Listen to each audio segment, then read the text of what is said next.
네, 먼저 지난 10일 유명을 달리하신 양평군 공무원의 안타까운 사망에 조의를 표합니다. 고인께서는 양평에서 태어나 30여 년을 공직사회에서 헌신을 해오셨습니다. 삼가 고인의 명복을 빌며 애도와 함께 추모합니다. 감히 말을 꺼내기도 조심스러울 정도로 매우 비극적인 일입니다. 그런데 국민의힘은 고인의 사망을 특검 수사의 방패막이로 이용하면서 욕되게 만들고 있습니다. 그동안 수많은 죽음들에 눈 하나 깜짝하지 않던 자들이 고인을 앞세워서 일제히 특검을 비난하고 특검을 특검하는 특검 법안을 발의하겠다라고 으름장을 놓고 있습니다. 특히 국민의힘 김성교 의원은 도저히 납득할 수도 이해할 수도 없는 기행을 계속하고 있습니다. 고인의 자필이 담긴 메모를 공개하는가 하면 어제 고인의 사망에 대한 기자회견을 열어서 자신의 결백을 주장했습니다. 특검의 수사가 자신의 정치 생명을 끊는 범죄 행위라고 하면서 정치 보복과 야당 탄압을 주장했습니다. 고인을 온전히 추모하기 위한 메시지가 아니라 자신에 대한 수사를 멈춰 세우겠다라는 겁박이었습니다. 그러면서 고인의 명예회복을 최우선으로 하겠다라고 하더니 이런 인면수심이 어디 있겠습니까? 경찰이 이 사안에 대해서 수사를 시작한 만큼 고인의 사망과 관련한 전말이 밝혀질 것이라고 생각을 합니다. 어느 정도 수사의 결론이 나올 때까지는 국민의힘도 정치 공세를 삼가는 것이 옳지 않겠습니까? 저야말로 김성교 의원에게 묻고 싶은 것이 매우 많습니다.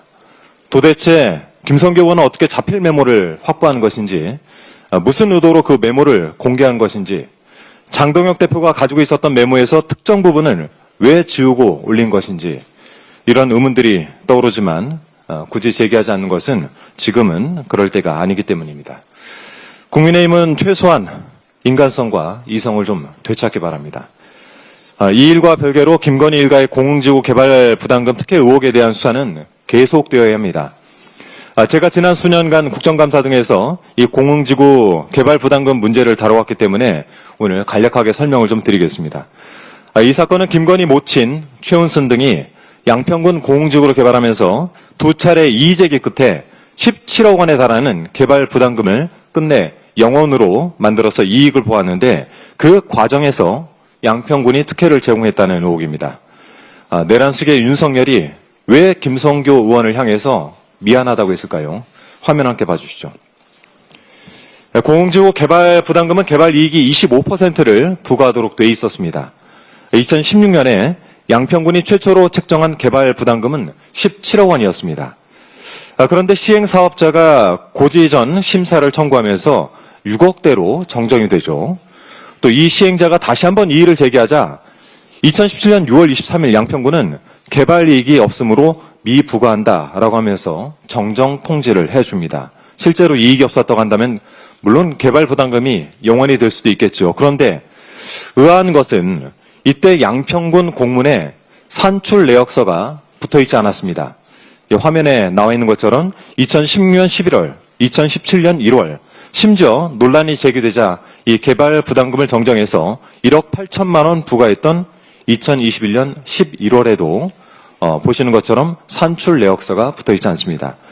제가 산출 내역서는 다 확인을 해봤는데요. 2017년 6월에는 대체 어떻게 영원이 된 것인지 그 근거를 확인할 수가 없었습니다. 그렇기 때문에 이 사안에 대한 수사가 반드시 필요하고 개발 부담금을 산정한 양평군이 수사 대상이 되는 것은 필연적인 것입니다.